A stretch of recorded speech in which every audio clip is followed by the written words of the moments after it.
Is there people behind you? Is anyone wanting to speak, I assume? Say something real quick.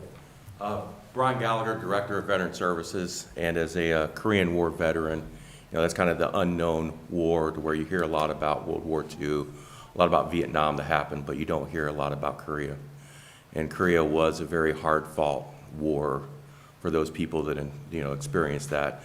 And then in myself, I hired in as the Emergency Management Director, and then spent just a brief time as Emergency Services Director, and then as 911. And during my time in those stints, there wasn't a time that you didn't open something up and see Ed Dick's name on it. So his imprint on all things emergency services in Delaware County, were probably very long lasting. If I were to use a term that it's a little bit of a cliche, he's kind of the godfather of emergency services for Delaware County. So it is a huge loss to Delaware County, but as you look around at the people behind us and how we carry our business, a lot of it can most likely be attributed to Mr. Dick. Thank you. Anyone else? I forgot to mention real quick, Mr. Dick had 3 sons who also came through Delaware County EMS. 2 of his sons, Steve and Ed, Steve and Hugh, retired from Delaware County EMS. And he has another son, Matt, who worked for us for a brief time and then worked at other fire departments throughout the county. So Mr. Dick just touched countless lives throughout his long career. And I can't even put a number on between the folks that he worked with and the people that he led and the people that he taught was just a tremendous benefit to public safety in Delaware County. Thank you. Thank you. Anyone else?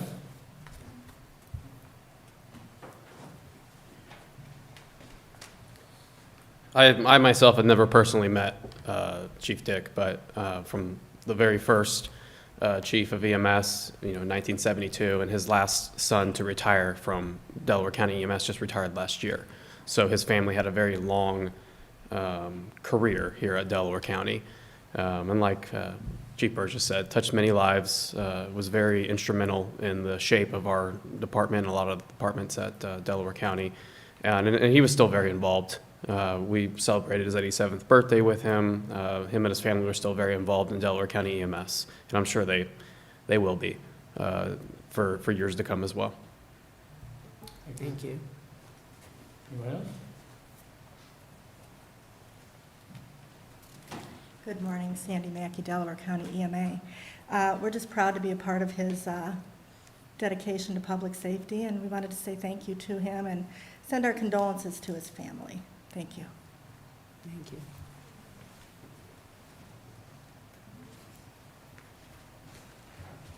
Good morning, Commissioners. Jen Cochran, Delaware County EMS. I met Papa Dick. That's how I know him. That was his nickname.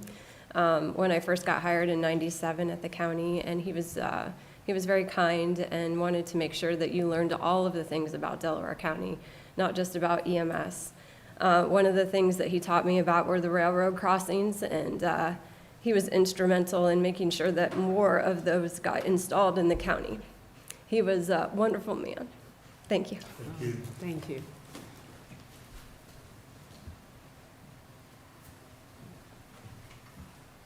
Good morning, Carla Jacobs with Delaware County 911. I just have a funny quip about Ed. He would always say when he would cut out in the afternoon that he was going to check the water levels or going to check the roads. So that always became our kind of joke because he was there when Patrick Brandt and I were both hired on with the county, and he would always say, I'm going to take off, guys. I need to go check the roads or check the water levels. And we'd always say, what water levels need checked or what roads need checked? We haven't had any storms. So that was always kind of the saying that we've always kept around since then. If we leave or, we're taking a half-day vacation, where are you going? Oh, I'm going to check the roads. I'm going to check the water levels. So that was always a fun thing we had with Ed because he'd always give you a little wink. And sometimes you never knew if he was being serious or not. And you just kind of look at him and wonder, was that a joke or was that not a joke? And you wouldn't know how to take it, and you would just kind of laugh and just kind of walk away. But that was the treasure of Ed, is his humorous side of him that, some people weren't sure how to take sometimes. Yeah, well, thanks, Carla. Commissioner Lewis, do you have anything? No, I'm just so happy everyone was able to speak, and I had no idea of everything that he had done, obviously, too. His sense of humor, I mean, that's just great. And his legacy definitely lives on, though, so thank you for coming in. Mr. Benton? Yeah, I also did not know Ed, and it is great to hear from so many people who did know him, just how much they appreciated him and the contributions he made. I guess I would just sit back and say, look at what started in 1972. Before that, it was just kind of the sheriff's office and private ambulances doing these kind of scattered run coverage, and look at the professionalism of the trained staff and the just outstanding service that we offer today. It's just remarkable. And Ed created an environment that led us that direction. So I want to be sure to thank his legacy for that, and wish the family the best in these days to come. I have to also say, to my knowledge, I've never met Mr. Dick, but I think the thing that says more about the people that preceded us is what we have standing back there, that these 5 individuals and our administrator made it a point that we have this acknowledgement of his career and what he's done for the county. And I said it last week in another meeting, the foundation of those who preceded us is what we are building on, and what will make this county grow and be better for people like Mr. Dick. And unfortunately, family couldn't be here today because of the time of the death, but our prayers are with the family and with everyone that his lives he touched, and the tears that will be shed the next few days because of that death. God bless you, and our thoughts and our prayers are with you and your family. Is there anything else anybody would like to add, Mr. Fromer? No, Commissioner Benton hit the thing. We spend so much time in current talking about pre-hospital care board and how we're improving the level of care, but the leap from the sheriff's office to set up the funding source to have a separate department is his legacy, which, says it all, so. Thank each and every one of you for your comments and your acknowledgement of his support and what he provided for this county. Thank you very much. With that, let's proceed. Resolution number 21-581, in the matter of approving purchase orders and announced certificates and payments of warrants in batch number CM-APR 0625. So moved. Second. Motion made and seconded. Discussion. Vote. Vote on motion 21-581. Mr. Merrill? Aye. Mrs. Lewis? Aye. Mr. Benton? Aye. Resolution number 21-582, a resolution of necessity to levy a renewal tax with a decrease in excess of the 10 mil limitation for the Delaware County Board of Developmental Disabilities. So moved. Second. Motion made and seconded. Discussion. Good morning, Commissioners. My name is Christine Hodge. I'm the Superintendent of the Delaware County Board of Developmental Disabilities. It's good to see you all again today.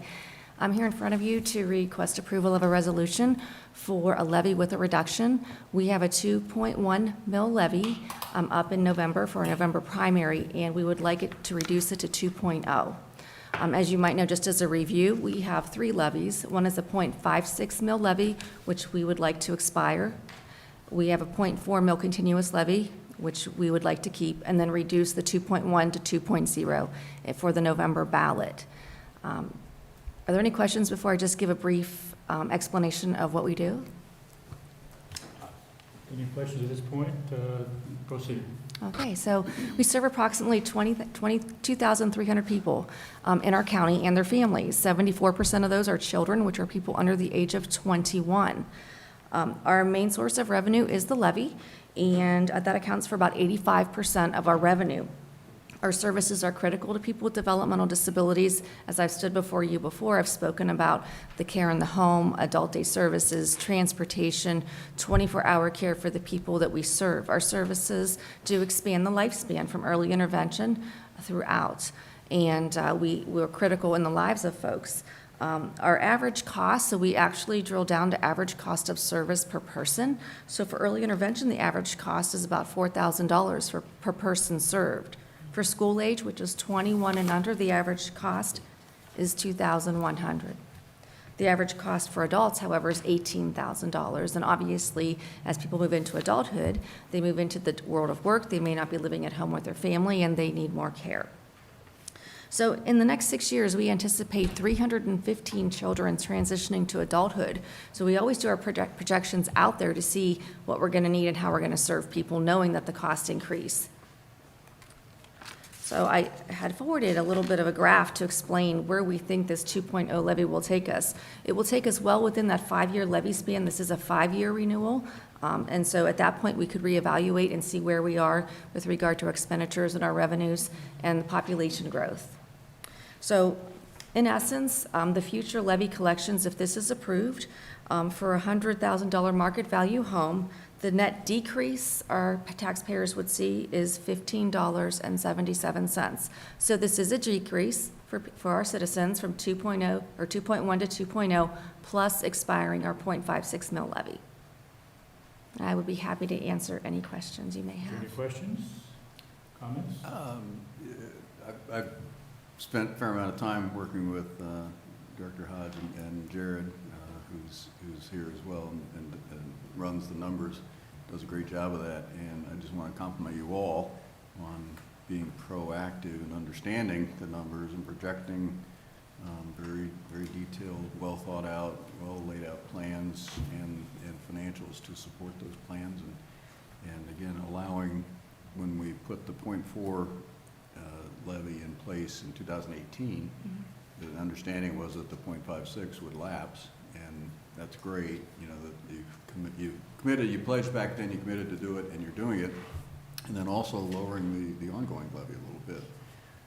Again, that's being very respectful and outstanding stewards of taxpayer dollars, and I know you've done a lot of initiatives to make DD more efficient and provide better service. And again, just outstanding leadership for you, the board, Jared, everybody. Just want to thank you for leading in a very positive manner for your clients and for the county taxpayers. Thank you, Commissioner. Great to see this. Thank you. Commissioner Lewis? Yes. Could you run for Congress? Would love to send you to Washington. I mean, what you've done, we don't hear about this very much, a decrease in taxes, and doing such a wonderful job. That's the most important thing, but you do it all. And thank you so much. Thanks for all the hard work and the people who you help day after day. I'm going to try to avoid being redundant, but just, I know the amount of time you and your staff have spent evaluating this, because we spoke 5, 6, 7 months ago. Can we reduce it? When we put it on the ballot? And I'm not going to restate what Commissioner Benton stated, because I agree with everything he said regarding, and Commissioner Lewis regarding, I think, the effort to be fiscally responsible and show restraint. And I'm very proud of what DD does. I say it quite often when I'm talking to people, the job that you and your staff do, and the role that you play in this great county that we're fortunate enough to live in. And it certainly has my support, and especially with the fact that you guys are trying to look at it and say, do we really need, or can we do with less? And to Commissioner Lewis's point, we don't hear that often enough, and our federal government is a great example of that right now. But we won't get into that. So, Jared, is there anything you wanted to add, or just showing support from? Just showing support for Chris, absolutely. Anything else, Chris? No, just thank you for your support, all of you. I really appreciate it. Okay. Yeah, again, I just like to emphasize the credibility you create by actually reducing taxes, even though the reduction in the ongoing levy is small, not renewing the 0.56. I mean, yeah, by letting that expire is just, the credibility is so good and so important in case something happens down the road that you might need some more additional funding. Your credibility would be huge with us, with the taxpayers, and your clients. So again, thank you. Thank you. Vote on motion 21-582. Mr. Benton? Aye. Mr. Merrill? Aye. Mrs. Lewis? Aye. Thank you. Thank you so much. Resolution number 21-583.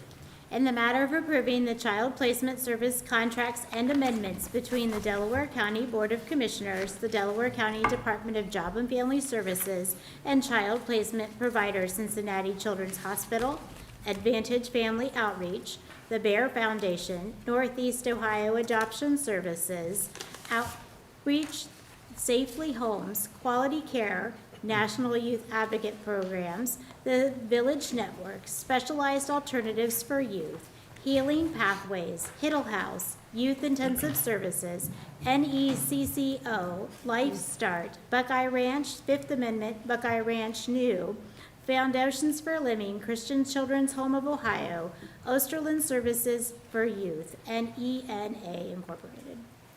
I think you may have missed one. We're back and read them I all. was gonna ask Bob, did she miss anything? I think she may have. I apologize. I will move that. Second. Motion made and seconded, discussion? Good morning, Commissioners. Bob Anderson with Job and Family Services. These are all of our contracts, or a portion of the majority of our contracts for our placement for foster care. A few years ago, we kind of changed, and instead of doing the contracts kind of throughout the year, all of our contracts now come due July 1. So this is just the vast majority of them. I brought a couple over earlier in June.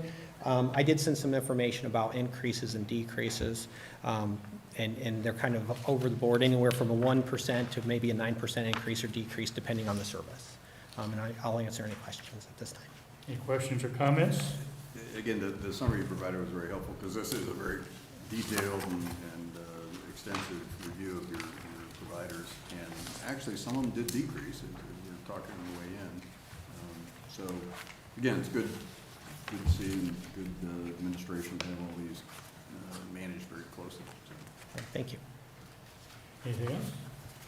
Again, I applaud the work that you do in your area as well, so call for the vote. Vote on motion 21-583. Mrs. Lewis? Aye. Mr. Merrill? Aye. Mr. Benton? All right. That brings us to page 151 and item number 6. Resolution number 21-584, a resolution declaring the improvement to certain parcels of real property to be a public purpose and exempt from taxation, establishing a redevelopment tax equivalent fund, and providing for the collection and deposit of service payments into that fund, and specifying the public infrastructure improvement directly benefiting the parcels. So moved. Second. Motion made and seconded, discussion? Good morning, Commissioners. Mike Fromer, County Administrator. The next three resolutions, or two of the three, are establishing incentives that will be key to infrastructure for the new first phase of the 3637 interchange, as well as the Berlin Business Park. I wanted to mention, Rob Platt and his work on this, working with Olentangy Schools and also DACC in working through those approvals. These two are going to be very critical. These resolutions are critical to the infrastructure for those, I think, transformative projects to the county and the economic development that's going to occur. Rob is here to answer if you guys want to dig into the numbers. He'd be happy, but I think it's about $190 million in revenue for infrastructure that would be developed from these two TIFs. So would be happy to answer any other questions you have. Questions or comments? I think both of them are very linked together. This 36, 37, 71 second interchange is critical to the Berlin Business Park being developed to its potential. So it's good to see both of these moving forward, because again, the infrastructure it has to be in place for Berlin Business Park to fully develop, as well as that whole area. It's not just the Berlin Business Park, but it is primarily. And putting that second interchange in is necessary, and been long delayed, so it's great to see this very important initiative take place that will move that interchange and that whole area's economic development forward for probably 2 or 3 decades. I mean, this is really going to be the economic engine for Delaware County's commercial and industrial business development for the future. So it's great to see these two approved by the schools. I want to acknowledge that the schools understand that this infrastructure is critical. They support it as they approved both of these. So again, I think it's just outstanding that we're getting these done and moving forward. Anything? No, thank you, Rob. I just, getting the infrastructure in place is extremely important. This is an important step in accomplishing that, and I think Commissioner Benton said it well. So with that, I call for the vote. Vote on motion 21-584, Mrs. Lewis. Aye. Mr. Merrill. Aye. Mr. Benton. Aye. Resolution number 21-585, in the matter of rescinding resolution number 21-316. So moved. Second. Motion made and seconded. Discussion? Commissioners, we originally had placed a 1075 on the property until we were able to work with our partners with the school district to establish the 2075. So this is just rescinding that original action. Vote. Vote on motion 21-585, Mr. Merrill. Aye. Mrs. Lewis. Aye. Mr. Benton. Aye. Resolution number 21-586, a resolution declaring the improvement to certain parcels of real property to be a public purpose and exempt from taxation, establishing a redevelopment tax equivalent fund, and providing for the collection and deposit of service payments into that fund, and specifying the public infrastructure improvement directly benefiting the parcels. So moved. Second. Motion made and seconded. Discussion? Vote. Vote on motion 21-586. Mr. Benton. Aye. Mr. Merrill. Aye. Mrs. Lewis. Aye. Resolution number 21-587, in the matter of establishing new funds and new organization keys. So moved. Second. Motion made and seconded. Discussion? Good morning, Commissioners. Zach Daly, Economic Development. We'll be establishing new funds and org keys for the two TIFs that were just created by your action, and also the TIF that you approved earlier in Kilbourne. So that's what this resolution is for. Any Okay. question? Happy to answer any questions. Questions or comments? Vote. Vote on motion 21-587, Mr. Benton. Aye. Mr. Merrill. Aye. Mrs. Lewis. Aye. Resolution number 21-588, in the matter of rescinding resolution number 21-525, the bid awarding for the project known as the CDBG PY 2020 Parking, Drainage, and Related Improvements for Kilbourne Plan Commercial District. So moved. Second. Motion made and seconded. Discussion? Good morning, Commissioners. Unfortunately, due to a miscommunication between the state and our office, we'll need to rescind the bid application and go back and do some due diligence on the environmental review process for the CDBG project. Very fortunate to catch this early on before anything unfixable happened. So it's unfortunate, but we're glad we caught it early. Happy to answer any questions. Is Brown Township and the developer on board, they're aware? Yep, I believe everyone's been made aware of the process that we need to go through, and while it's unfortunate, everyone's understanding. So we're glad for their flexibility. Questions or comments? Vote. Vote on motion 21-588, Mr. Merrill. Aye. Mrs. Lewis. Aye. Mr. Benton. Aye. Thank you. Resolution number 21-589, in the matter of approving statements of work between the Delaware County Board of Commissioners and Dude Solutions Incorporated for Asset Essentials and Capital Predictor Enterprise Software Subscription and Support Services. So moved. Second. Motion made and seconded. Discussion? Good morning, John Melvin, Director of Facilities. What this actually is, we're looking to upgrade from our current maintenance edge from Dude Solutions, which we refer to as Facility Dude, which is our maintenance tracking for all the buildings and grounds and the facilities maintenance, to their latest platform, which is Asset Essentials. It was actually the platform that the Regional Sewer District signed on a couple of years ago, and they've been utilizing it.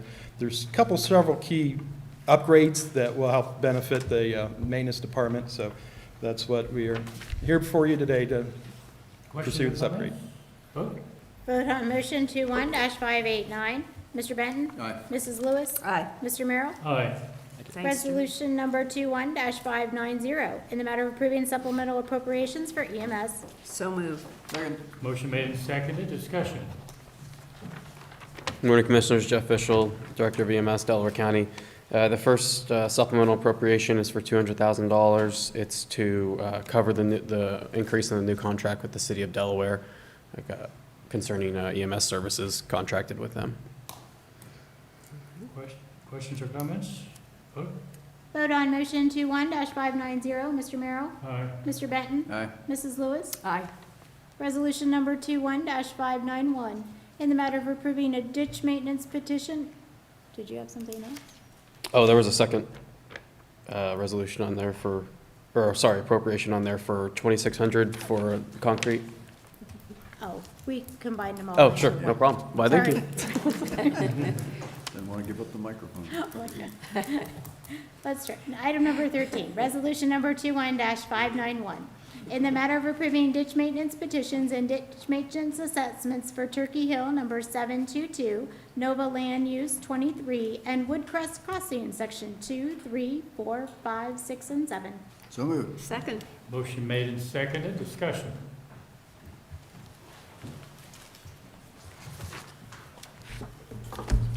Good morning, Commissioners. Lee Bodnar, Administrator for the County Engineer.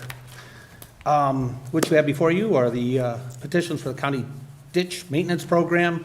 Turkey Hill is located, it's a gas station, they'll be located on Green Meadows and 750 in Orange Township. Nova Lands is some commercial property that's located off of 23 and Lewis Center in Orange Township. Let's see, and number 3 is the Woodcrest Crossing, sections 2, 3, 4, 5, 6, and 7, which circum 240 lots located off of Stites Road in Liberty Township. Questions or comments? Vote. Vote on motion 21-591. Mrs. Lewis? Aye. Mr. Benton? Aye. Mr. Merrill? Aye. Item number 14, I am going to read Scioto Bluff, just on purpose. In the matter of approving owner's agreement for Liberty Grand District Section 5, Liberty Grand District Section 6, Phase A, Liberty Grand District Section 6, Phase B, Woodcrest Crossing, Clarkshaw Road improvements, North Star Coldwell Section 2, the reserve at Scioto Bluff, and Butts Road. So moved. Contribution agreement. Sorry. Sorry. So moved. Second. Motion made and seconded, discussion. Yes, Commissioners, before you have development activity agreements in relation to installation of improvements to accommodate, and they are associated with development. The first one was Liberty Grand's District Section 5, 6A, and 6B. That totals, Section 5 is 30 lots, 6A and 6B are 51 lots, so it's a total of 81 lots. The owner's agreement for Clarkshaw Road improvements for the Woodcrest Crossing being developed by MI Homes in Concord Township. The third one is for, let's see here, okay, the North Star Gold Well Sections 2. It's a 71 lot subdivision located off of Wilson Road in Berkshire Township. The fourth one is the reserve at Scioto Bluffs, which is an 18-lot subdivision located off of Butts Road in Concord Township. And the fifth one is for the Butts Road improvements at the reserve at Scioto Bluff, which is in Concord Township. Sorry about stumbling all over that. Questions or comments? Vote. Vote on motion 21-592. Mr. Benton? Aye. Mrs. Lewis? Aye. Mr. Merrill? Aye. Resolution number 21-593, in the matter of declaring personal property obsolete, unfit, or not needed for public use. So moved. Second. Motion made and seconded, discussion. Yes, Commissioners, this was for the disposal of a 2005 Ford Expedition. It is no longer in need of use. It has about 65 miles on it. It's very rusted out. It'll appear on Gov Deals for sale. It is not doomed to be, or deemed to be replaced. Questions or comments? Vote. Vote on motion 21-593. Mr. Merrill? Aye. Mr. Benton? Aye. Mrs. Lewis? Aye. Resolution number 21-594, in the matter of approving right-of-way work permit summary sheet. So moved. Second. Motion made and seconded, discussion. Yes, Commissioners, before you, 4 utility permits, nothing out of the ordinary associated with any of them. Vote. Vote on motion 21-594. Mrs. Lewis? Aye. Mr. Benton? Aye. Mr. Merrill? Aye. Thank you, Commissioners. Thank you, Lee. Resolution number 21-595, in the matter of recommending a member to be reappointed to the Delaware Airport Commission. So moved. Second. Motion made and seconded, discussion. Good morning, Commissioners. Jane Hawes, Director of Communications. We have before you a resolution whereby you recommend a member to be reappointed to the Delaware Airport Commission. It's actually Delaware City Council that takes the actual appointment action, but the way it's worded with this particular commission, you recommend whom you would like the representative to be. And we have Christopher Acker, who has already served one term, and recommending reappointment. Questions or comments? I'd like to say I appreciate his willingness to serve again, and that's really the only thing I have to add. I always appreciate when people will step forward and serve our great county. With that, call for the vote. Vote on motion 21-595, Mr. Benton. Aye. Mrs. Lewis. Aye. Mr. Merrill. Aye. Thank you. Thank you. Resolution number 21-596, in the matter of accepting the sheriff's office budget, estimating the cost of operating the jail and feeding its inmates for 2022. So moved. Second. Motion made and seconded. Discussion. Good morning, Dean Stelzer, Chief Business Officer, Delaware County Sheriff's Office. The Ohio Revised Code requires the sheriff to present to the commissioners projection for operating the jail for the next ensuing budget year. Provided that information, I think in the packet, do just have a couple comments related to our jail operation real quick. Typically, we don't put a lot of time now into looking at 2022's budget. It's done a little bit later in the year to coincide with the operating budget. But there are some things that I think we're kind of trying to address on an ongoing basis. Personnel continues to be a challenge. Recruiting, you'll see later when in the budget update that we've got a lot of overtime cost, and it's just a challenge we have to work towards, and it is an issue. We do house a lot less federal inmates than I think what we did 5 years ago. It has a revenue impact. We're taking in about well over $1 million a year in funds from the federal government paying to house inmates. Now that's much less, probably around $300,000 a year, but it does have an operational impact that we don't have as many inmates at the jail. Looking at housing and feeding the inmates, we're considering some different options, one of which relating to just laundry service, which can be a big issue in a jail. We do it mostly in-house and have our own equipment. We're potentially looking at contracting that out and seeing if there's some advantages from a capital standpoint, from staffing, and just, but obviously security is an issue that comes into play with that. We're also looking at our food service arrangement, partly in conjunction with some changes in facilities, potentially having access. I think we did a tour of the JVS and some of the equipment that they had that they left, whether that might work out, provide some options with, we do contract that out with an entity, and they come in and make the meals at our facility. It may be such that they can, do the meals off-site and deliver them, and that has some building implications also. The other big ticket item in the budget is our medical costs. And we have retained a consultant this year to help us. Our contract that we currently have outstanding comes up next year. We really want to look at it from a strategic standpoint and get a lot better understanding of what options are available to us to provide medical care at the jail. Currently costs us roughly $1 million a year for medical services there. And so that's something we're just starting to work with the consultant now. And then the other issues, we do have money appropriated this year to do some a review of our facilities.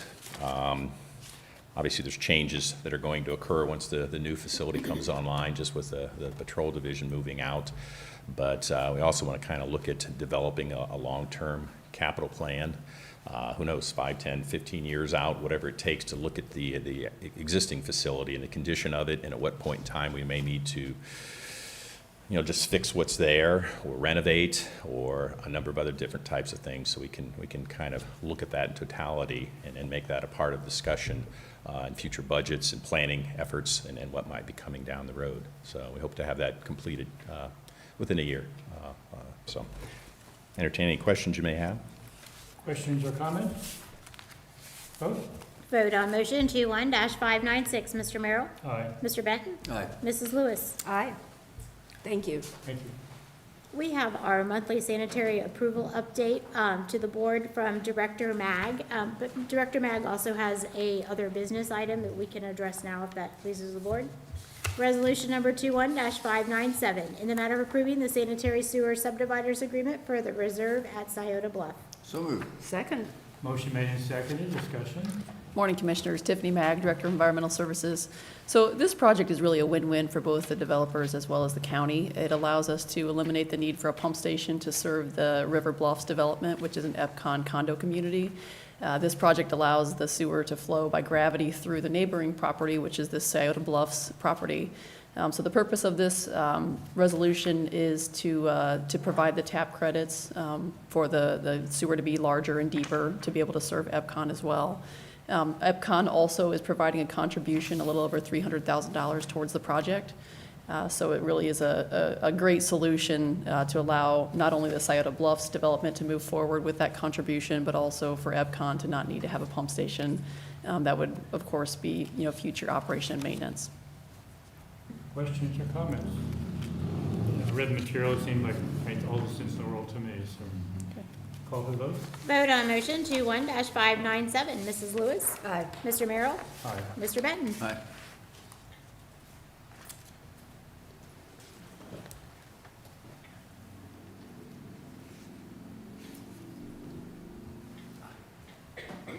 We had it. There we go. Great, thank you. So the monthly development update for this month, we've had steady, continuous development plan approvals and agreements coming through in the month of June. The first one I'll start at the top is the Evans Farm Marketplace West. This is a sewer extension that allows a couple of the commercial buildings at right when you pull into Evans Farm on the west side of the road there. There's a couple brand-new commercial buildings that would be connected with this trunk sewer. It's the pink number 1. Click on it here. So you can see that location there. Also, we have Olentangy Falls was another plan approval that came in, which is located over in this area, if you can see my mouse. It's on Hyatt's Road. This is basically just the next phase of their development.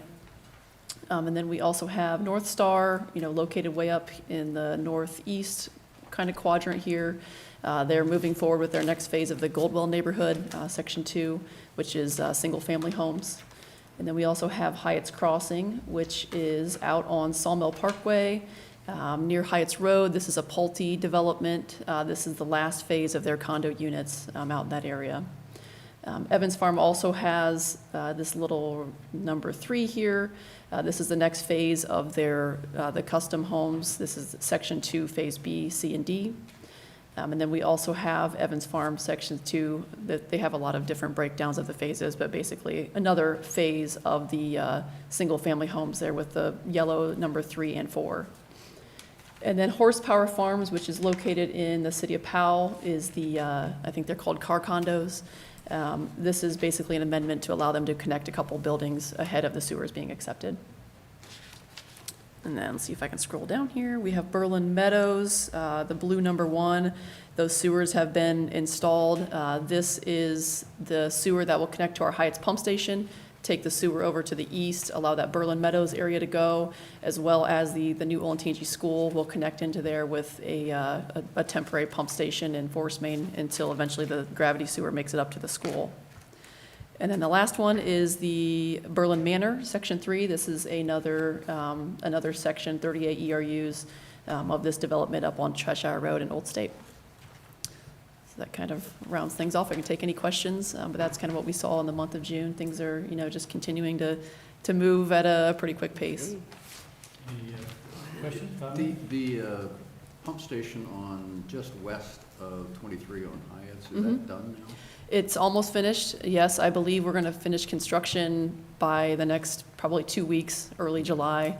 It'll be finished and ready for the school to connect in. That was the big push, was to get that pump station up and running before the school needed to send students there in the summer and the fall. Yeah, that hole in the ground was enormous. Yeah. And now the building is in place and it looks fine. I'm sure Yep. it'll end up looking nice, but wow, what a project. Yeah, and I don't know if you've seen the one up on Old State Road. If you ever travel on Old State Road, Yeah, there's I've seen a that one huge as well. hole we get a lot of questions about as well. Another For big hole. the new Peach Blow pump station will eventually be constructed there. So yeah, it's pretty cool undertaking when they My build wife it. saw the other day, said, what is that hole there? Yeah, right. We're The driving Africa south. Road and Cheshire Road pump station is completely done. Yep, that one is. Yeah, that one's. Turned out very nice. I really applaud you do it's a challenge, the construction process, but at the end, the buildings look nice and the landscaping and everything turned out very, very nice, which is Yes. being very respectful of the neighborhood and so on. So that's really good. Yeah, and the Heights one is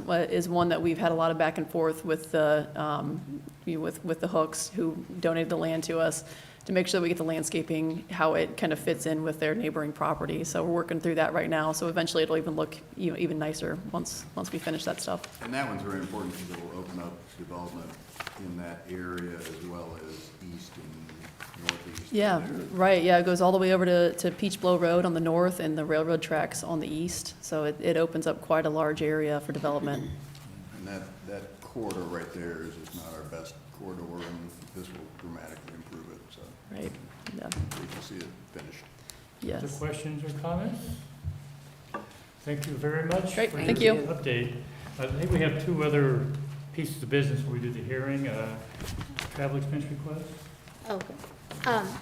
Resolution number 21-598, in the matter of approving travel expense request. So moved. Second. Good morning, Commissioners. Mike Discussion. Cromer, County Administrator. We had some EMS folks signed up to go to the Operative IQ, which is their logistics planning program. It's been canceled and rescheduled with COVID, and this was approved in, I think, 2020, so we're just bringing it back with the new information and correct people that are going to be going, so. Vote on motion 21-598. Mrs. Lewis? Aye. Mr. Merrill? Aye. Mr. Benton? Aye.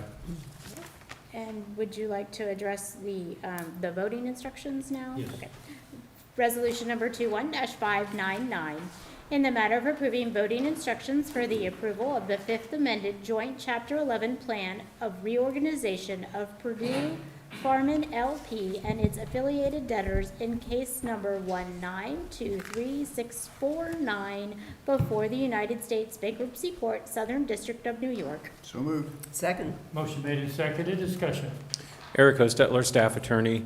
This resolution will authorize our special counsel to vote to approve the bankruptcy plan in the Purdue bankruptcy matter.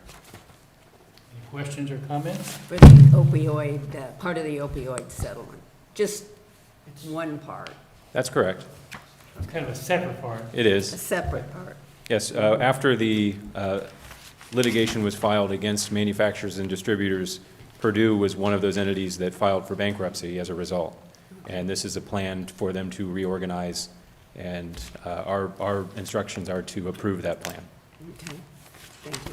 There's been a lot of interesting reading on this particular topic, so, any other questions or comments? Vote. Vote on motion 21-599. Mr. Merrill? Aye. Mr. Benton? Aye. Mrs. Lewis? Aye, Thank you. thank you. That brings us to the public hearing. Resolution number 21-600, Delaware County Board of Commissioners, public hearing to consider approval and adoption of amendments to subdivision regulations of Delaware County pursuant to Ohio Revised Code, Section 711.10, 711.132, and 711.133. So moved. Second. Motion made and seconded. Discussion. Vote. Vote on motion 21-600. Mrs. Lewis? Aye. Mr. Merrill? Aye. Mr. Benton? Aye. Resolution number 21-601, in the matter of approving for a specific occurrence a suspension of Rule 3, speaker registration, Rule 4, limitations, Rule 7, public comment procedures for the rules governing public comment before the Board of County Commissioners of Delaware County, Ohio. So moved. Second. Motion made and seconded. Discussion. Vote. Vote on motion 21-601. Mr. Merrill? Aye. Mrs. Lewis? Aye. Mr. Benton? Aye. Okay, let me kind of read how we're going to proceed during this public hearing, so everybody's on the same page. Public hearings to consider the approval and adoption of amendments to the subdivision regulations of Delaware County, Ohio pursuant to the Ohio Revised Code. Welcome to the public hearing to consider the approval and adoption of these amendments to the subdivision regulations of Delaware County. There's a sign-in sheet available. We ask that you please sign it. Today we will hear a summary of the amendments adopted on April 29th, 2021 by the Delaware County Regional Planning Commission. Following this summary, there will be a time for questions from the Board of Commissioners. When it is time to offer public comment, we'll work our way through the participants, should there be any, and then the board will close the public hearing. After listening to the testimony, the board will consider the amendments for approval and adoption. With that, proceed. Introduce yourself and proceed. I'm Scott Sanders, Director of the Delaware County Regional Planning Commission, and the ORC defines the process for updating the subdivision regulations, so something that unfortunately started way back in February and then led to a public hearing in front of the commission in April is now in front of you today. I would call these all very minor amendments, and you should have a summary in front of you, and these have been, they were available at our office for that 2-month period where they were advertised for our hearing and have also been noticed by yourselves.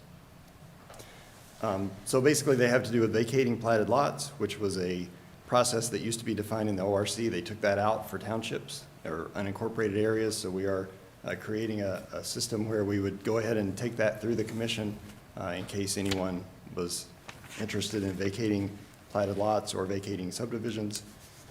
Then minor amendments include making sure that the recorder is on notice when transfers within a subdivision take place, combining platted lots when someone wants to take 2 lots and put it into one. Previously, that would have been a major amendment to a subdivision plat.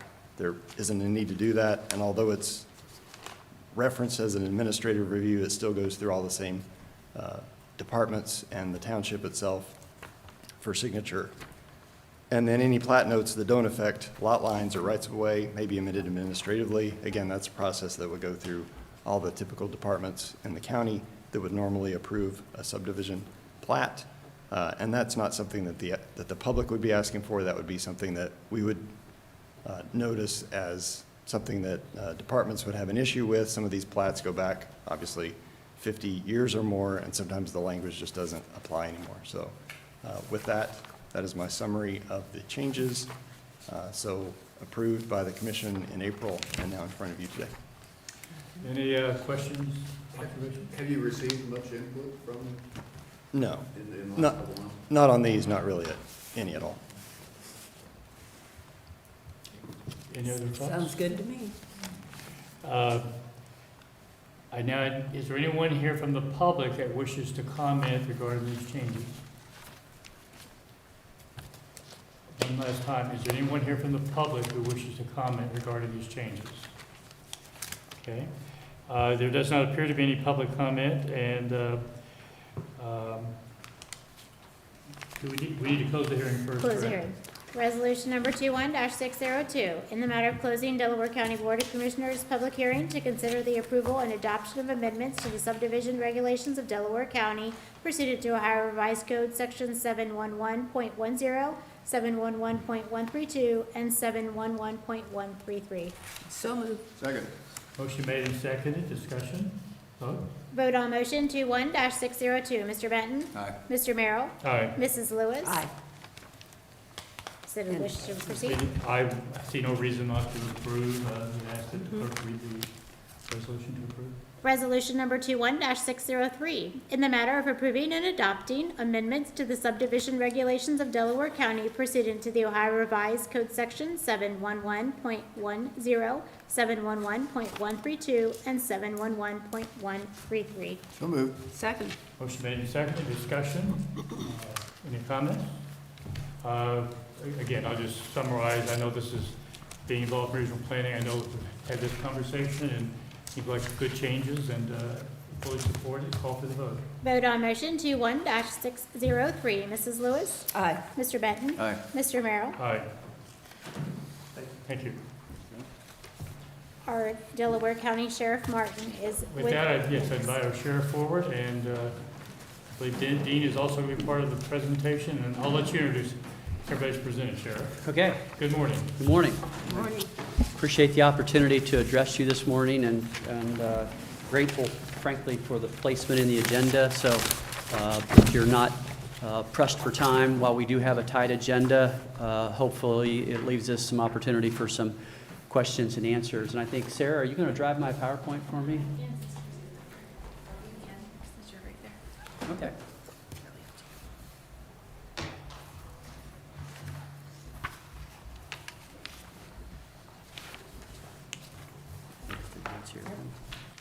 Okay. Yeah.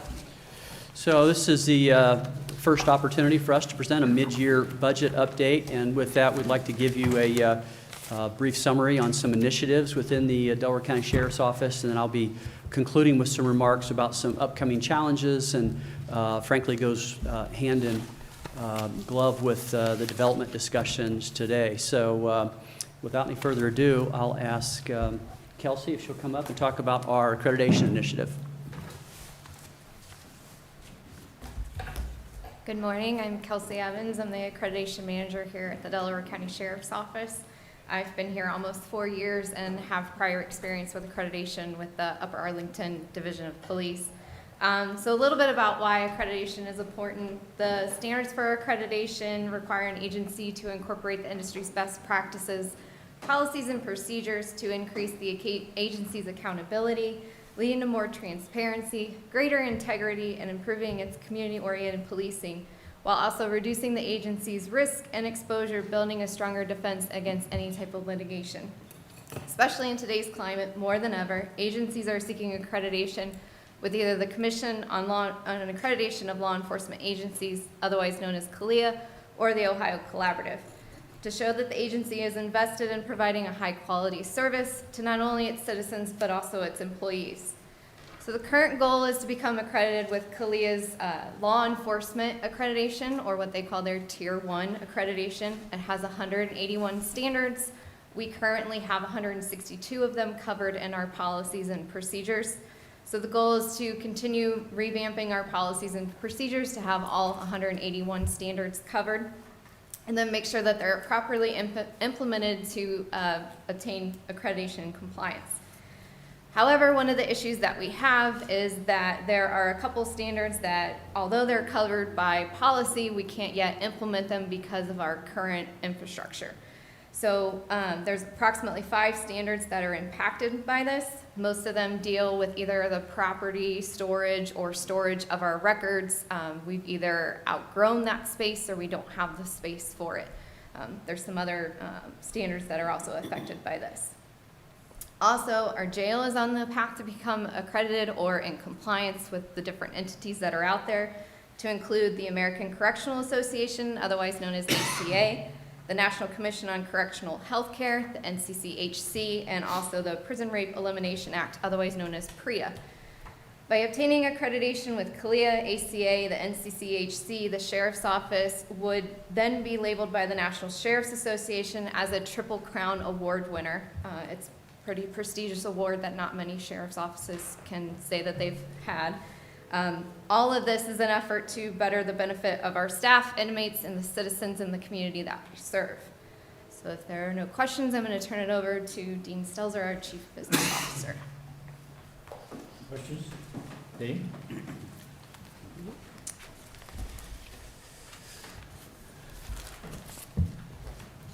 Thank you, Kelsey. I want to discuss briefly a budget update that was provided to the Commissioner's office, and maybe talk a little bit about similar communication down the road and what format might work better from your end to keep tabs a little bit on what's happening in the sheriff's budget. Personnel costs obviously is a major part of the sheriff's office budget, represents about 87% of our cost. I did provide some information that looks at our current staffing levels. I think in the past we've been challenged with a lot of vacancies and trying to deal with that turnover and how that related to some of the initiatives that were hoped to be undertaken. And it was just tough to get off moving in too many areas because we were constantly filling positions or trying to backfill positions. I think we've made some headway in 2021. We really tried to emphasize being as proactive as we can with recruitment. On the deputy side, we've done a very good job. I think we're down to basically 2 vacancies, at least from our staffing levels. At the jail, corrections officers, not so good. We were close at year end to being at full staff, and we've had 10 or 11 positions turn over just since the beginning of the year. As I mentioned earlier, that is a tough position to recruit. And so we constantly are out there looking for people, and it's not like we go through a cycle and put job ads out there. It's just a continuous trying to bring people into the jail. That training period, it is tough because, you know, with our deputies, it can be well over a year before we really make a hiring decision and we can actually get somebody in the field actually doing something with all the background checks and the interviews and the field training and all that. There's a pretty good, you know, time period that it takes. Looking forward, one of the things, and maybe I'll discuss it at next year's budget time, is perhaps maybe having us take more of an approach of, you know, looking at a certain number of positions that we're going to recruit, especially deputies, on a regular basis, not just tied to somebody retiring or leaving or having a vacancy. Bigger entities, you know, City of Columbus, they're constantly putting people through their academies. It's not as much how many vacancies they had, it is the volume you're dealing with. And I think we're getting to the point with the number of personnel that we have, we maybe have to start taking that approach. My experience when I came into the sheriff's office was, you know, do we have, and you know, it was always a matter of verifying that we have a position, and it just slows down that process, especially with deputies, because we do need to, although we are trying to recruit people that can come in that are certified, it cuts down on that lead time. But most of them do have to go through an academy, and it takes some time. And even getting them into an academy, it's usually twice a year that you have to know in advance. And I think what might work for us strategically is that we just plan on putting 5 or 6, 7 people through an academy twice a year, and tie our recruiting to that so that everything can be lined up. It always seemed like there was something that was slowing something down, and we couldn't get them through. Potentially in that environment, we may be in a situation where we're kind of overstaffed a little bit. I don't think it'll be anything that'll have any major budget impacts, but it may be something that, you know, we have some discussion about if we have that flexibility to be in that environment. I think it'll really help us a lot, keeping our staffing levels to where we can start accomplishing some of the goals that we have. Other operating expenditures, I think we're in pretty good shape. I know there were some contingency reductions. At this point, I'm pretty confident we can get through the year without adding back those contingency reductions. I say that, though, in the sense that I haven't been with the department or the office that long, and you know, it's law enforcement, so who knows, there may be surprises that pop up. But I think we should be in pretty good shape and probably come under our budget for the year. Moving forward, I think I want to try to update and maybe provide a quarterly update to the commissioners, maybe not as involved with as many numbers or spreadsheets. Sometimes that can get to be a little bit overwhelming. But I think the focus and my assumption would be from the commissioner's office is that projection side of things, knowing where we stand, knowing what's coming at us, and trying to be able to be a little bit ahead of the curve. Having been in a position with the previous, with the city where I had to kind of manage that, but the whole city as a whole, boy, it was helpful to get input from those departments because, especially for our police department, because sometimes there is a little bit of latitude that's built into those budgets, flexibility, and I think it's helpful to know sooner than later that if that could be reallocated to other needs throughout the budget year. So I'll try to get something to you on a quarterly basis and kind of, you know, update that projection as we go through the year. There are a couple things that were identified in this year that kind of came up related to expenditures, not too terribly material. Ammunition, purchasing ammunition, pretty expensive, and you're getting some input that there's 9-12 month lead time, and I think there's some concern that we don't want to be in a position where we're waiting for ammunition to come in, and so we're going to kind of push more of that into 2021. $30,000, $40,000, $50,000 of ammunition acquisitions, and probably look more at inventorying a higher level just to cushion. Who would have thought it would take that long, you know, to get something like ammunition? But that's the sign of the times. We also have some training costs, I think, that are going to be elevated this year, partly due to you know, COVID last year and kind of having a backlog of people getting through some of the training requirements.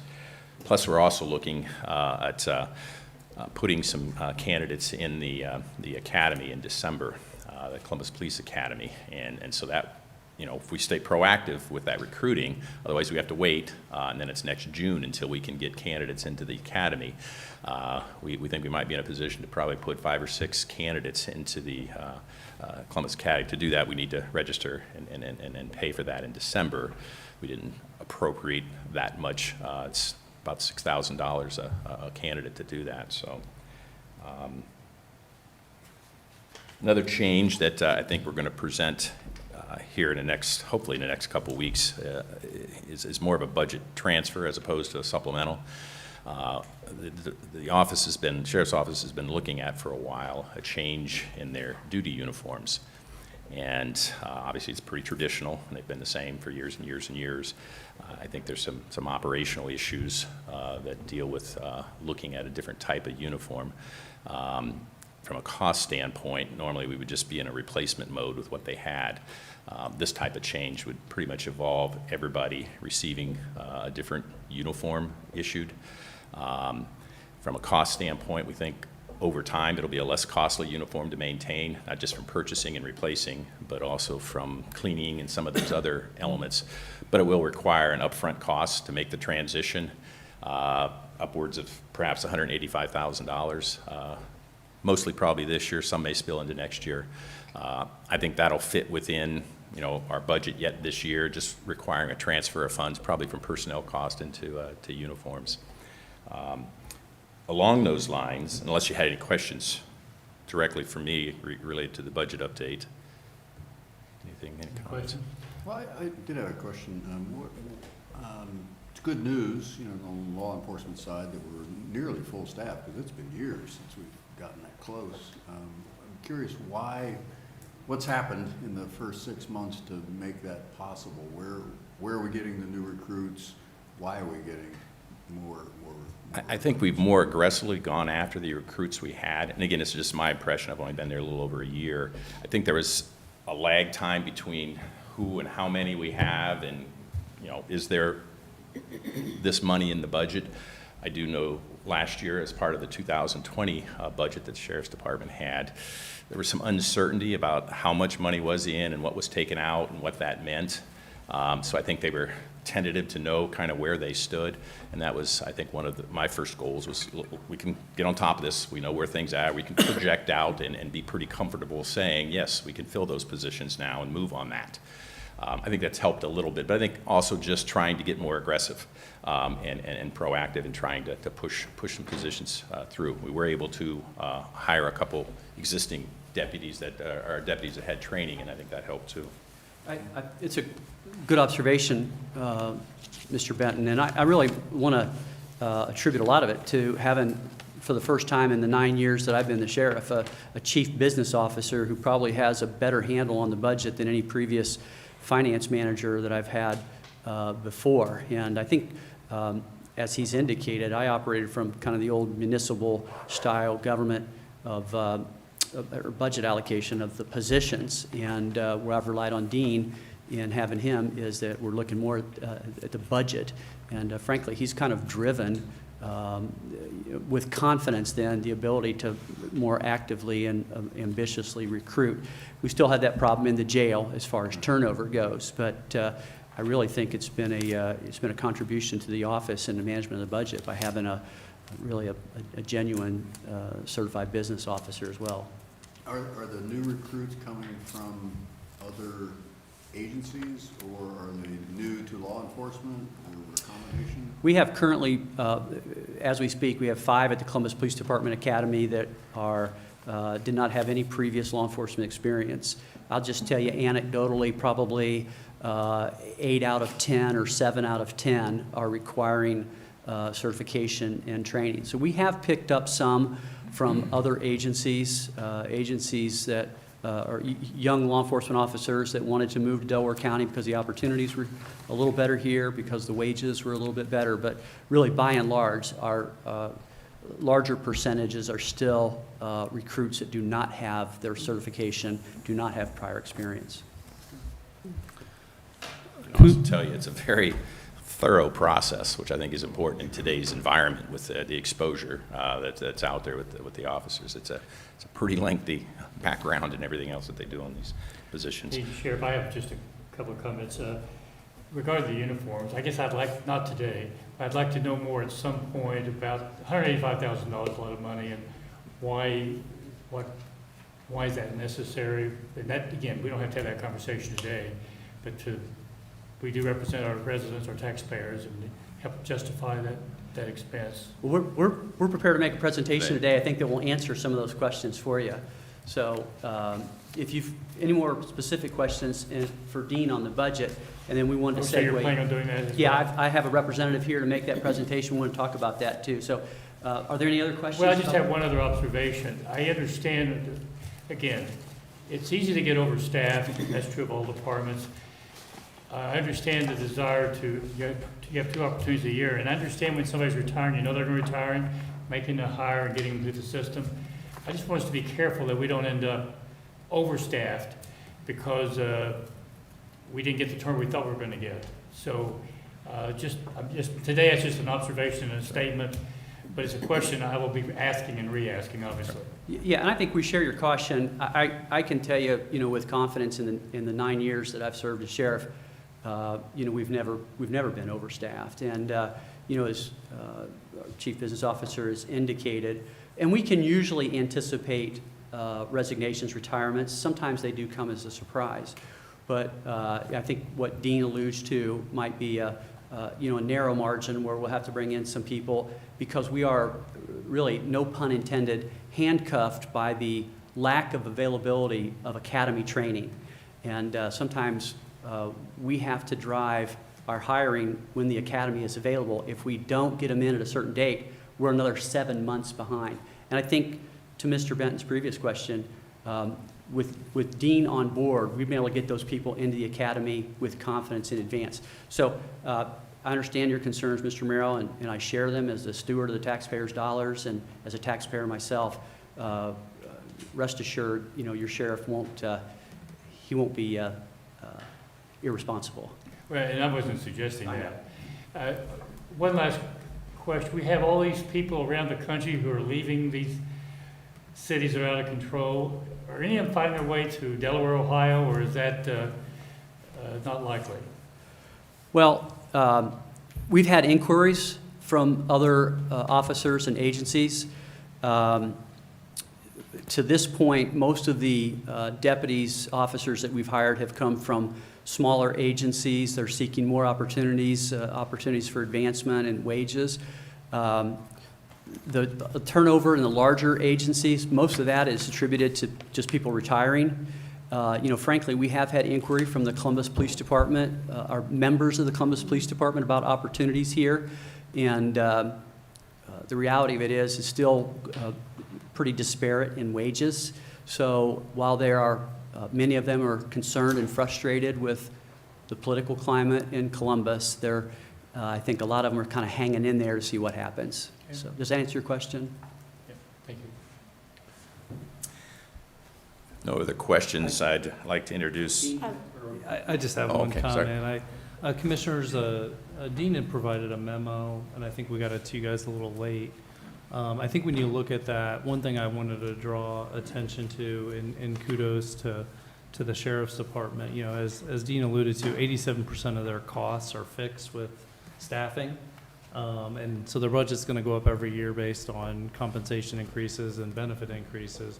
But they're showing when they compare 2021 to 2020, their soft costs of operating has gone down. So that clearly shows that they're looking very closely at their materials and supplies and services and charges. And so I just wanted to recognize that. That's one cost you guys can control, and you're doing a really good job of it from over the years. So, thank you.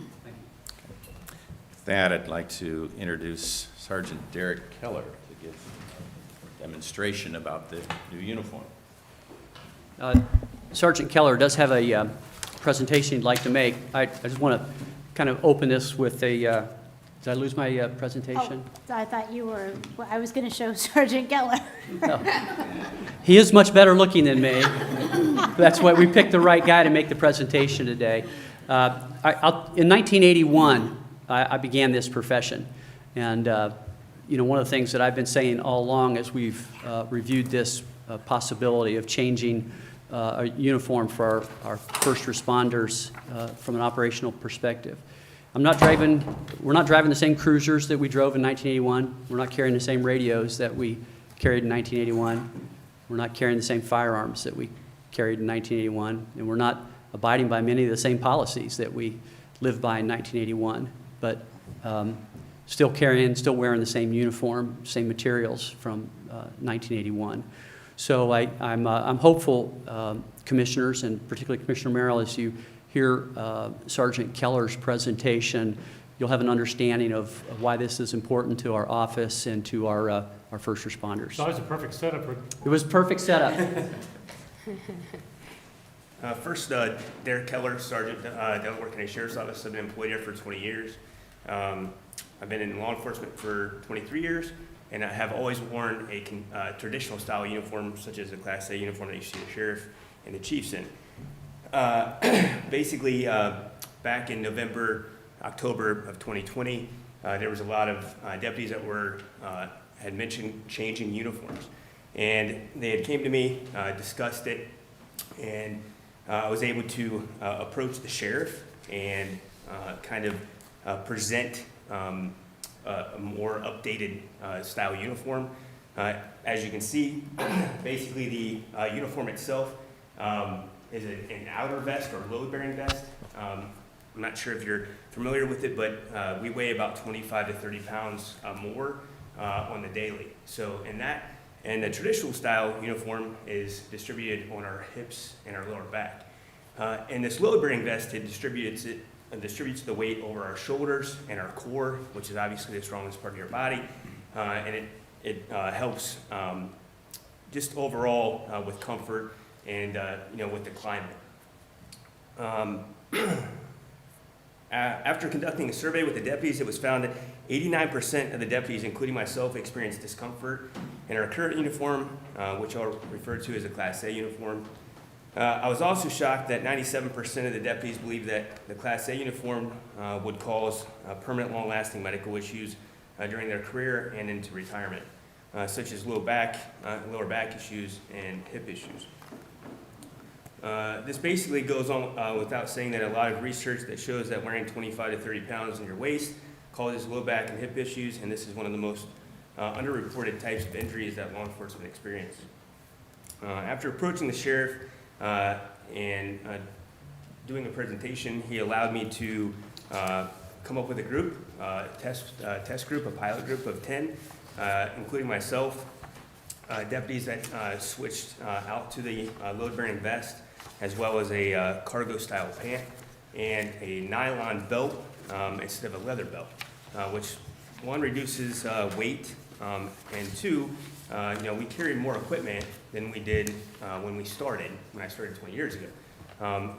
Also, the cargo pants allows me to carry Narcan, which I'm not sure, somewhere in 11 lives saved last year with Narcan. And it's able to be carried on our person in our cargo pocket. We're also able to carry additional medical equipment to better serve the community and save the life of maybe a fellow deputy or a civilian in our county. After the initial 10-person group went out, we approached citizens in the county. The citizens really honestly didn't notice any difference in the uniform. I was going to the same calls, standing next to people, other deputies that were in the Class A type uniform, and nobody really made any comments about it, which I thought was kind of a big deal. The other advantage to the load-bearing vest is it allows for range of motion, like touching my toes, bending at my waist, and kneeling down, which all of the traditional style uniform guys will tell you that that's almost impossible in the uniform that they're currently in. Also, today's generation of law enforcement officers demand the best equipment, and by moving to a newer, more comfortable uniform, it'll help with recruitment and retention, which obviously is what we talked about this morning. The agencies that we are currently competing with, such as Genoa, Dublin, Westerville, Sunbury, and Delaware City, all offer similar utility-style uniform. Utility uniform is more durable and comes with a savings. It's hard to kind of project the savings, but it's somewhere around $500 per deputy. And the initial layout, obviously, to change the uniform, but down the road there will, be a considerable savings. Thank you for your time. Any questions for Sergeant Keller or myself in regards to the uniform? Okay. So I want to make some concluding remarks and leave it just slightly open-ended if there's some further discussion. As the county has seen unprecedented growth, especially in our residential areas, we've seen development that has caused an impact upon the demand for service for the sheriff's office. We're finding additional requests for community-style policing as we really for the last decade have moved from a rural to a more suburban county. Additional requests for presence, and particularly in residential speed enforcement throughout our more suburbanized townships. We're seeing growing concerns about crime increases, not in Delaware County, but in the region.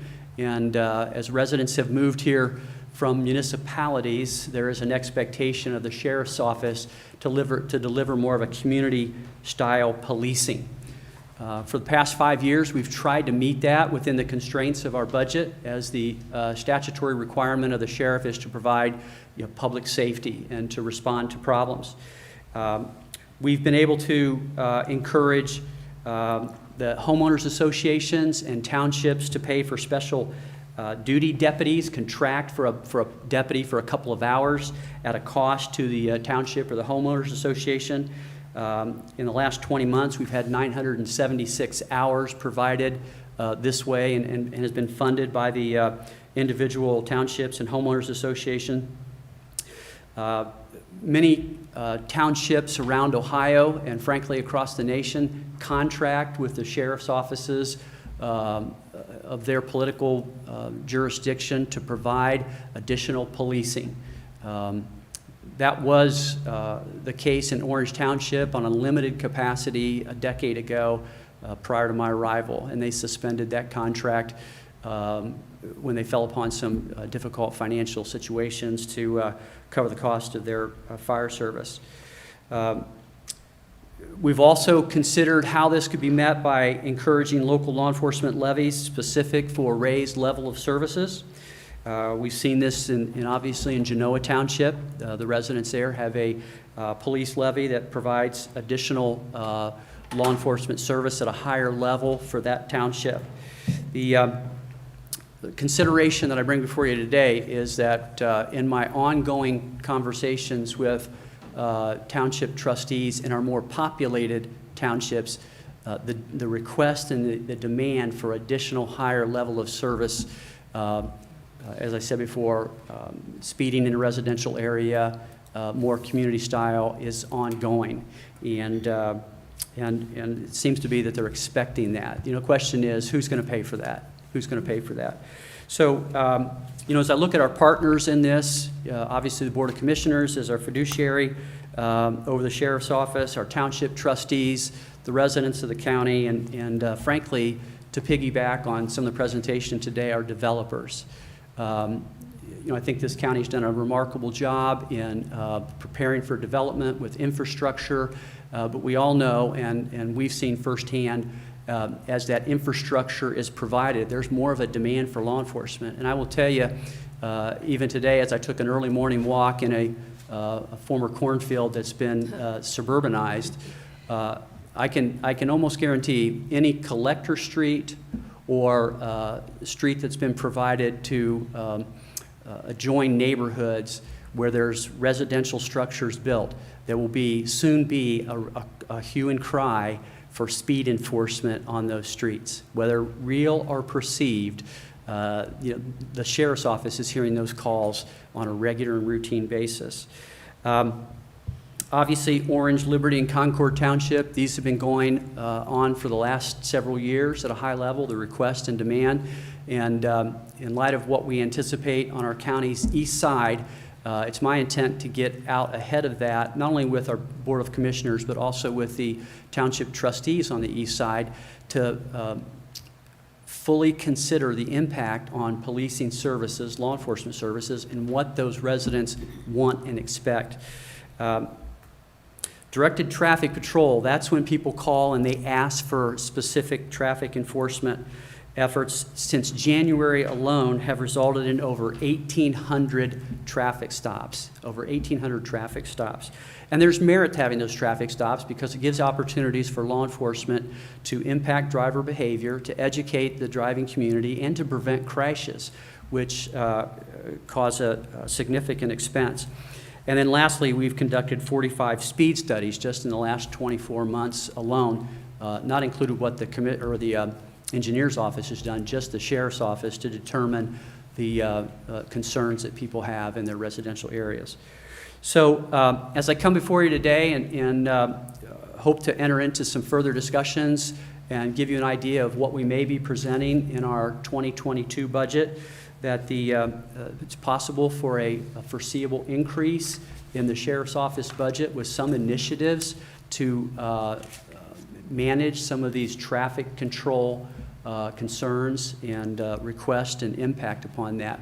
But I really think long-term would be, we'd all be best served if our township trustees, the entities involved, the sheriff's office and the commissioners, could come to the table and we could determine what those community expectations are, what those constituent expectations are, how it can be funded, fairly funded, to meet those demands in a growing county, and continue to keep Delaware County as what we think is the finest county in the state of Ohio. So I look forward to those ongoing discussions. I'm having them now with individual township trustees. That's been going on for years. Obviously, the question oftentimes revolves around, well, who's going to pay for this? And you know, I solicit your support and encouragement in maybe bringing the right stakeholders to the table to have some of those discussions to see if we can get off the mark with that. One of the things that's been suggested by our chief business officer in upcoming budgets is some type of a Rotary fund, which is created to provide input, a funding stream from the townships to provide additional deputies from the sheriff's office to provide and meet some of those demands. So I think there's a couple of alternatives, options on the table, and you know, I'll look forward to following up with Mike Fromer and you folks and keeping you posted as to what I hear from the townships. So this concludes our overview, including our 6-month budget update. We appreciate the opportunity, and I'll take any questions on anything that we've covered today or anything regarding the sheriff's office. Any additional questions, or? Yeah, don't really have anything else. Thanks for the update. Okay. Very informative. Very helpful. Where you're, you know, what you're planning for the rest of the year and beyond. All right. I appreciate the update. It helps us kind of get a roadmap where you're headed, and obviously, the old phrase, it's got to put meat on the bone, and that will help as we evaluate and make decisions to the benefit of all of us. And the comments regarding the township, you've heard them, I've heard them. Sure. They go back a number of years, and the key is to try to create a, I don't think, right now I don't think you know what the models look like. The old model that Orange and we had, or something different than that, but that's your evaluation process you're going through, I see. Yeah, and we'll come back probably with some more specific, but I'm also trying to find out in those one-on-one meetings with township trustees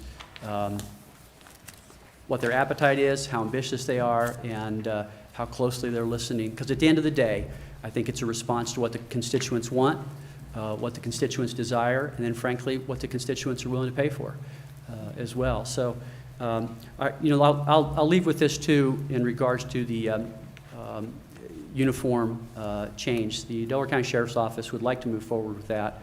I would anticipate a reappropriation from presentation from our Chief Business Officer in the very near future. And you know, I'm grateful for your consideration of that. I think there's some long-term benefits for officer wellness and their functionality in the field. And I think this is probably, in light of our 6-month budget update, as good a time as any to kind of bite the bullet on that. I actually have two questions. Question one, same color, different color? Because I think that wasn't addressed. I think that was I'm more the traditional. So it's basically the same color? Yes. Thank you. I was just curious. The other question, it really has nothing to do with, but 2, 3, 4 years ago, where inmates came into our jails, the federal government ceased supporting them medically with Medicaid. Is that still the case, or has that changed? Jeff, can you I'm just address that? curious. It's still the same. It's still the same. Cassie Neff was, Jeff Balzer, Chief Deputy. Cassie Neff was discussing that the other day, that as it currently stands, when the inmates come in, Medicaid stops and we pick it up. Which is the most ridiculous thing. I agree. Yeah. I agree. And I'm just curious if anything evolved on that, apparently not. It has not at this point. That's been lobbied very heavily by our committee at the Justice and Public Safety at both the state and national levels. And it just doesn't make any sense. We can send stimulus checks to inmates, but we can't take care of their medical expenses. Right. One more example Yeah. of our federal government work.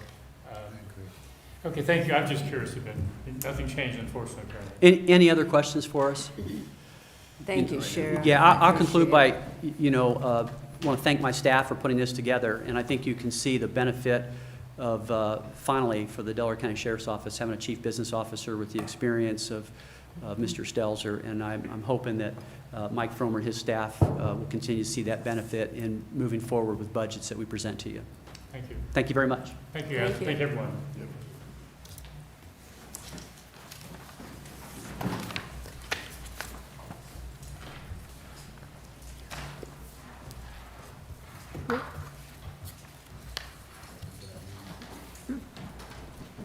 Sorry. I understand the Law Library is asked to make a presentation. or- I'm not sure if it's a presentation or a question, but we do have the law library is invited today from our staff attorney. So. Good morning, Commissioners. Julie Jones, Director of the Law Library. Sorry. Thank you so much.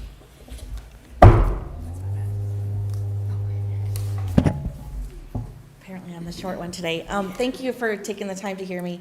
The Law Library Resources Board had a meeting on Friday. Mr. Hotstetler was present and suggested that maybe we come here. They were having a lot of discussion about the 24/7 access policy for the attorneys when the law library has moved to the Carnegie Building. I think you guys have in the past received letters from the judges and the Delaware County Bar Association, our local bar members. Our board is trying to kind of balance the judges and the bar. The local attorneys are very insistent that they want the library to be open 24/7 for attorneys that have key fobs, as the library is now in the old jail. The board is also concerned with the commissioner's concerns that you've presented to us, security and just the fact that we'll be sharing the building. Currently, we only share the building with one appeals judge. Obviously, there will be a lot more people in the new building with us. So they've just been trying to balance the needs of everybody. They wanted me to come here and present their current idea, what they would like to pass as the current policy, and maybe get some input from the commissioners on that. So they would like to make the law library after-hours policy be that there's no entry into the building from 12 a.m. until 6 a.m. For lawyers. Obviously, for public, it would be only open during the hours that I was there, which would be 8 to 4. So that's what they're looking at. That's what they would like to pass. They just kind of wanted to see if you had any thoughts or input on that, any suggestions for them. That's different than what we've been told before. We've been told 24/7. They wanted 24/7. They knew that the judges and the attorneys wanted 24/7. They received recently a proposed policy that I thought maybe you had some input in, that was 10 p.m. to 6 a.m.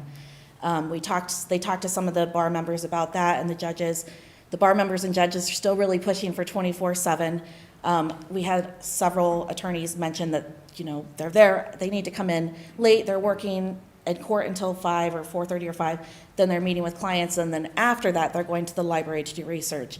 Some of them specifically said they're getting there after 10. So this is kind of the board's compromise, not being open 24/7, but giving them maybe a couple more hours to be in there. What about weekends? Weekends were not discussed at the board meeting. I would assume. think there would be some more opportunities on the weekends beyond the 12 to 6. But you can't speak for something you haven't had a conversation about. Right, I am not aware. I would assume, yes, they would want it to be open on the weekends at some point. I don't know what the hours would be for that. That's a good question. So again, I just want to, would you repeat the hours, please? that They would like there to be basically no entry for anybody with fobs from 12 a.m. to 6 a.m. Midnight, basically. Exactly, Oh, yes. okay. Yeah, midnight to 6 a.m., sorry, Okay. that's confusing. All right. No entry for anyone, even if they have a fob? Right, so Okay. basically fob holding attorneys would be available basically from 4 when I leave until midnight. They could get in to use it. Okay. Any other questions or comments? I don't really think we want to make that decision at this point in time, because I think we have to digest it. I do appreciate the fact there is some willingness to work with the commissioners, and we can, through Eric and through Mike, I think it'd be appropriate that we have conversations about what that, but I think that's a healthy, I'm not looking for a word now, healthy advanced over where perhaps we were going before, so if you think everyone, I would appreciate that. Any other comments? Yeah. What is, I was over there the other day, and where is the move right now, the status of the move? I thought that was going to be done a couple weeks ago. What happened? We need to have a door put in. If you go in on the Court Street entrance, there's no door. So that if like public defender clients came in, they could just, if the public defender's office was open until 5, then anybody has access to get into the library. So nothing's been moved yet, or has been, the books and stuff? Nothing has been moved yet, yes. We're still in the jail. John No. Melvin told me there's. We were told a couple weeks ago that was going to happen over that weekend or something. Oh, Yeah. no, yeah, no.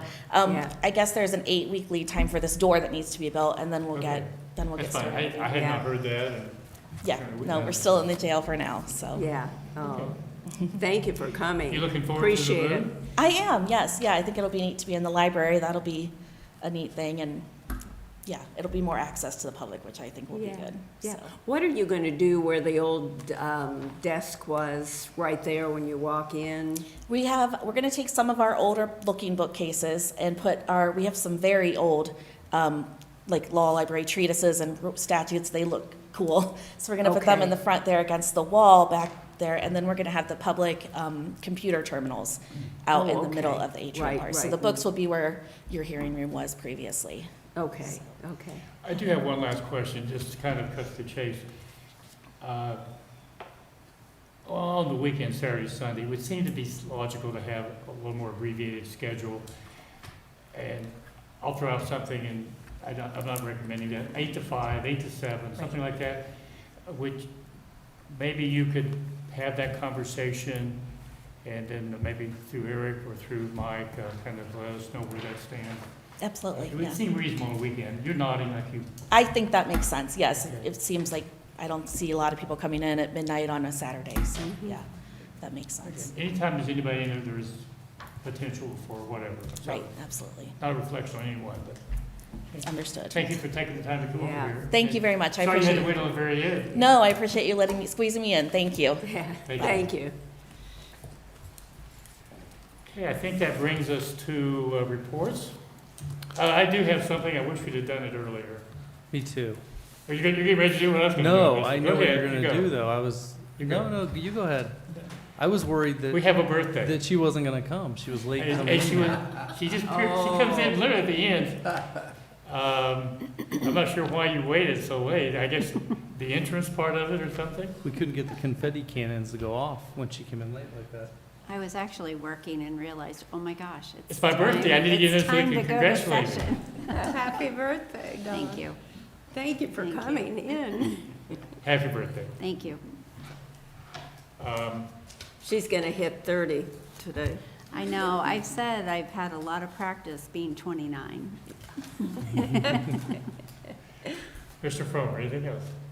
The only thing I wanted to bring up, Commissioners, the House Bill 168 was approved by Senate, is going to the governor for signature. I think there's two things in there that are of note. First was the $422 million allocated to the cities, villages, and townships for the ARP funds. I know there was some discussion from townships about, the county's allotment would cover them.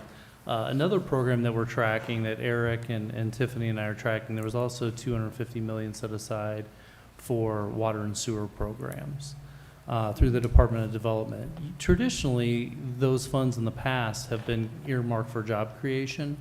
So we need to look at what the criteria is, but, you know, we potentially have some projects, Berlin Business Park and some others that might fit nicely under the criteria for that. And it's interesting, you have to go through, I think each county through the county engineer has to have their projects.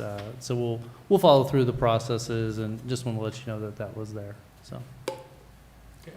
That's all I have. Commissioner Lewis?